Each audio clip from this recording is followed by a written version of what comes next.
Mo tún kí wa lẹ́ẹ̀kan sí pé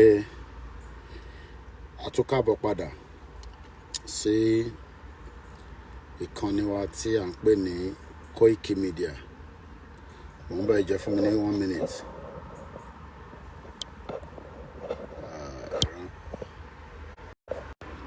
Yeah, we're back again. Mo kí wa pé mo rí article kan nísìn tí wọ́n fi ránṣẹ́ sí mi, and I decided that let's quickly have 1 or 2 discussion lórí ẹ̀. And as usual, mo ní gbogbo tí a bá ti ń láyè ní ìwọ̀nba time tí ó wà lọ́wọ́ wa náà la máa fi bára wa ṣe ọ̀rọ̀. Mo kí wa lẹ́ẹ̀kan sí pé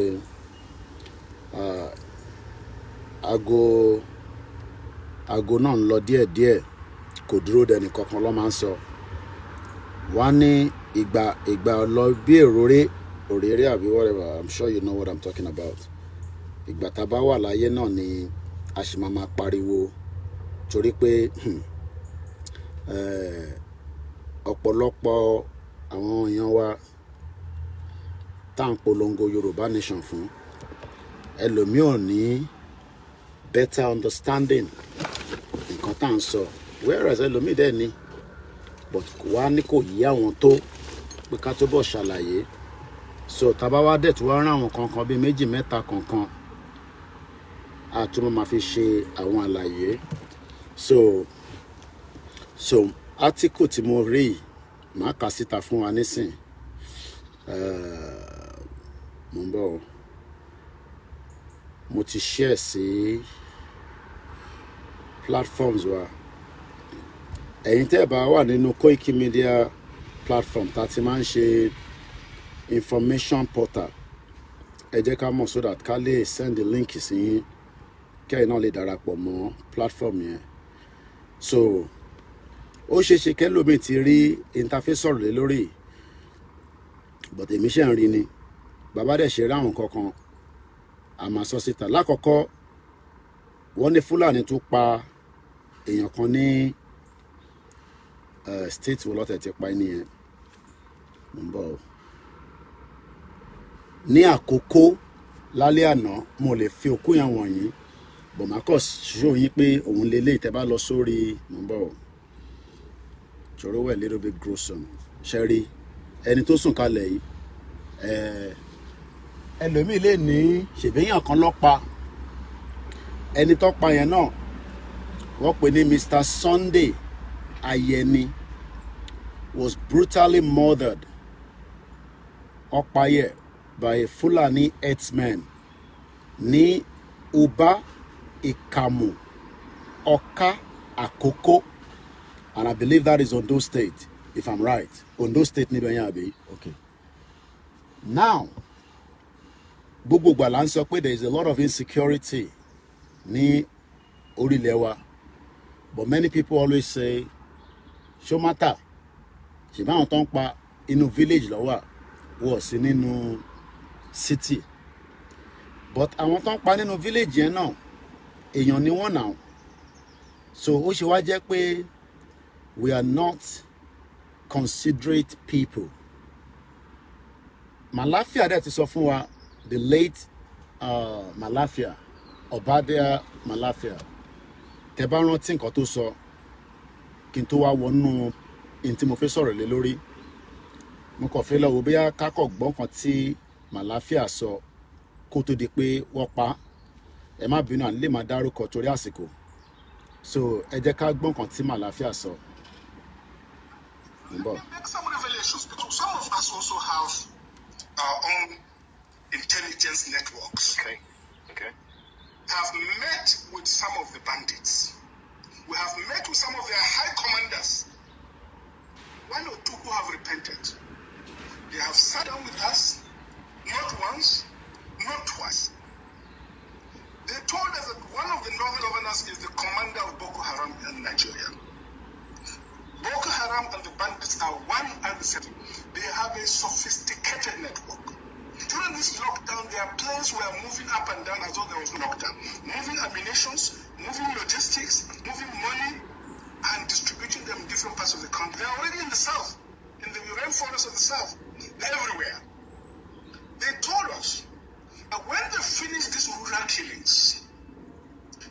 move to phase 2. The phase 2 is they will go into the urban cities, going from house to house, killing prominent people. I can tell you, this is the game plan. By 2022, we want to start a civil war in Nigeria.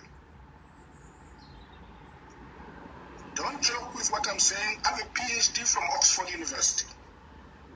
I'm a central banker. We don't talk nonsense. So don't joke with what I'm telling you.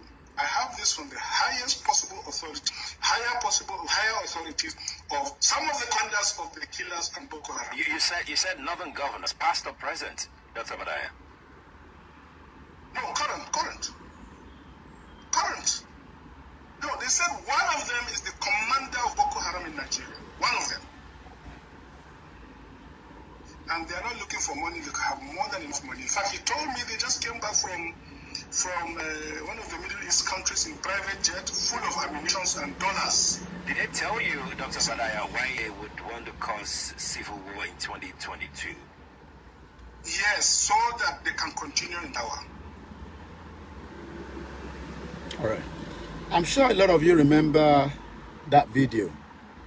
And even though that was 2 years ago, but I can tell you that as at yesterday in Yoruba land, this man was murdered. Remember, Elimari Dada. Arákùnrin tí àfojú ẹ̀wọ̀n yìí ní àkókò ni wọ́n pa. So they're still dealing with us in the rural area, but wọ́n máa deal pẹ̀lú gbogbo wa nínú city. Àwa tá ń pera wa ní city boy. But ibi tí mo fẹ́ lò kọ́ ní anyway. This article, bí mo ṣe miss it, I don't know.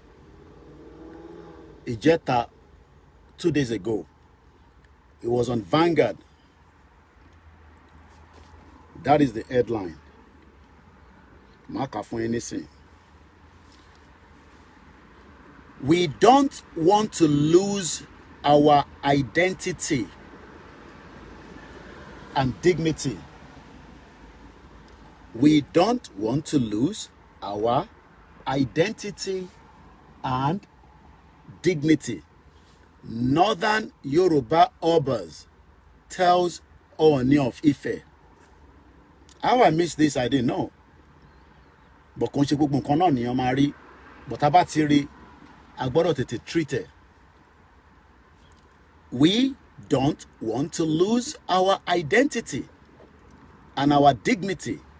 Northern Yoruba obas tells Ooni of Ife, Ojaja II, Mokibaba. Yoruba traditional rulers with their domains in the northern part of the country, bíi nílẹ̀ Igbo, nílẹ̀ Hausa, àti gbogbo ibi ẹ̀ka tó wà, have pleaded with Ooni of Ife, Ọba Adéyẹyè Ògúnwùsì, not to abandon them. The monarchs, majorly from Kwara and Kogi State, in the north central regions, during the courtesy visit to the Ooni of Ife in Ile-Ife, said they needed all the necessary assistance from the king's men to retain a link with their ancestral roots. A statement has now been issued by the Ooni of Ife spokesperson, Moses Olafere, stated that the monarchs were led to the Ile Oòduà Palace by the Obaro of Kaba, Obadele Owoniyi. Oba Owoniyi, in his remark, said, "Am I being on? Oh, are you gonna get your bag? Okay, all right. I'm ní láti lọ. Àwa padà wá, àtún padà wá láti wá complete program yẹn. Ẹ má bínú sí mi. I gotta go now."